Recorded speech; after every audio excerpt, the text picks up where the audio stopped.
Hello grade 9s. So what we're going to do today very briefly is I'm just going to walk you through the technical exercises for grade 2 or for grade 9 but grade 2 music. I thought this would be a good thing to cover on the week that you are not with me at school. We can rather work on pieces when we are at school.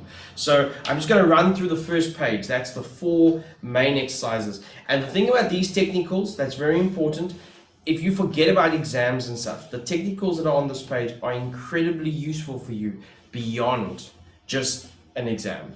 They're the sort of patterns you're going to use a lot, and I'll show you what I mean maybe on the drum kit as I'm showing you how to play them. Okay, so I've sent you the PDF as well with the technicals in case you don't have it. Most of you should have them because I gave them all to you at the start of the year. In case you don't, I've sent you the PDF as well. And one more thing I just want to say, guys, last year when we did recorded classes, I can actually see how many people view these videos, and I could see how many of you didn't watch them. Please don't do that. This is your opportunity to learn. We don't have a lot of time and we're losing time because of the alternating system. Please don't not watch this video. Take the time to go and watch it. It's meant to help you. Okay, so the 4 exercises on your technical exercises page. The first exercise is single strokes and double strokes. You should be familiar with these already. Single strokes are 1 shot for each hand.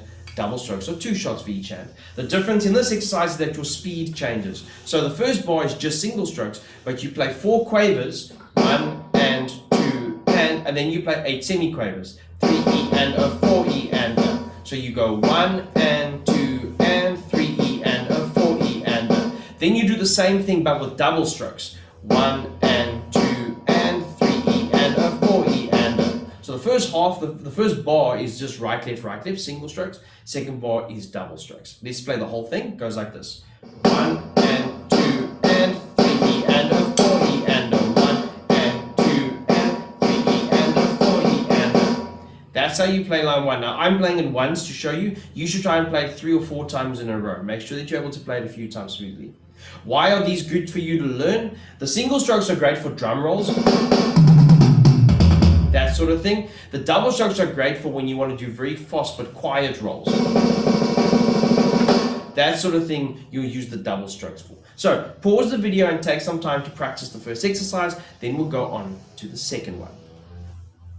So in the second one we have paradiddles. Now again, we covered this last year, so you should be familiar with the paradiddle. Right, left, right, left, left. Now 2 things here. One, they are semiquavers, so they're not slow, they're meant to be fast. Right, left, left, right, left, right, left, right, left, that sort of thing.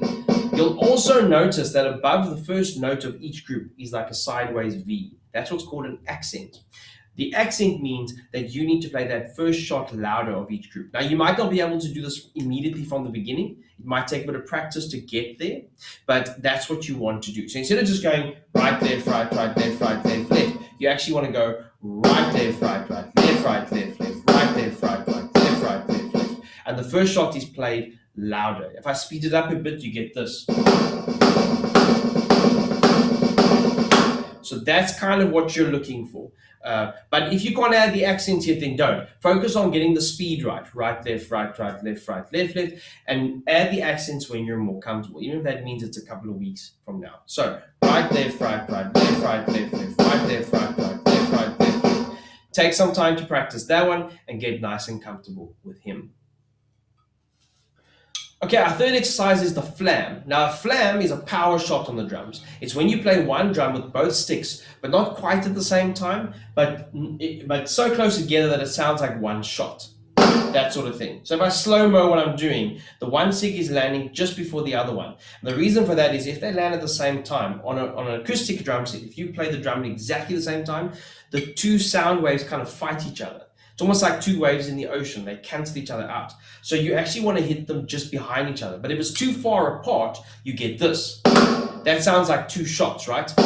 That's not what you want. You want them to be so close that you can't really hear a difference between them. That's what a flam is. Now what I find works for me is I lift the right stick higher than the left stick when I play. You can see there like that. So that it always lands after the left hand. That's what works for me. It might not work for you, but it works for me. So all you do in this third line on this page is play flams as crotchets. They're not fast because they're crotchets. So you go 1, 2, 3, 4. Now the way that they're written on your exercise is you'll see above the first one is a small left and a big right, so the right hand lands last, and then above the second one is a small right and a big left, so the left hand would land last. So you'd go right hand last, then left hand last, and then right hand, and then left hand. That's how it's written on your page, and if you can do that, by all means, you should play it that way.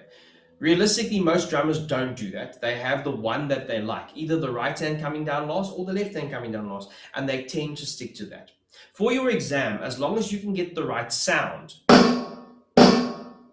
it won't really matter which hand lands last. Just try and get that hiccup sound for the power shot. Flams are great, as I said, for power, so often using rock music and that sort of thing. Okay, so go and practice him, get him nice and comfortable, and then we'll look at the last one on the page. Okay, so the last one on the page are your triplets, and there are two types of triplets here. The first bar is single stroke triplet, so one hand at a time, 1 and a, 2 and a, 3 and a, 4 and a. The second bar is what's called an American triplet, 1 right hand, 2 left hands, 1 and a, 2 and a, 3 and a, 4 and a. So this is how you play. They would sound the same, but the way you play them is different. So the first bar, you play one hand at a time, 1 and a, 2 and a, 3 and a, 4. Or it'd be right, left, right, left, right, left, right, left, right, left, right, left. And that timing is important. 1 and a, 2 and a, 3 and a. The second bar is the same timing, but you play 1 right hand and 2 left hands. Right, left, left, right, left, left, right, left, left, right, left, left. 1 and a, 2 and a, 3 and a, 4 and a. And then what you're meant to do is put them after each other. So you play the first bar of single stroke triplets and then the bar of American triplets. 1 and a, 2 and a, 3 and a. Now switch. 1 and a, 2 and a, 3 and a, 4 and a. Sorry for the noise outside. So I'll do it again. 1 and a, 2 and a, 3 and a, 4 and a. 1 and a, 2 and a, 3 and a, 4 and a. And then you start again. Now those triplets are really good for two things. The first one, the single stroke triplet, is great for faster drum rolls. So to show you what I mean, if you're playing a beat, a normal drum roll without triplets goes like this. If you use the triplets, then it sounds like this. So you get a faster drum roll by using the triplets. And the other half of the line with the right, left, left, those are good for what we call ghost notes, something that we'll still learn later this year. But that's where you play extra notes in the middle, something like this. See what I'm doing there?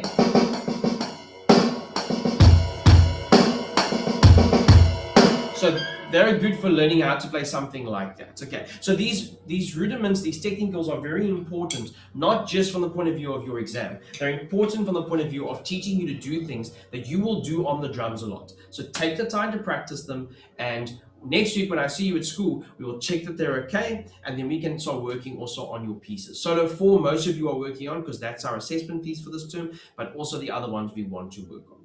Good luck with the practicing. Let me know if you get stuck, and I will help you.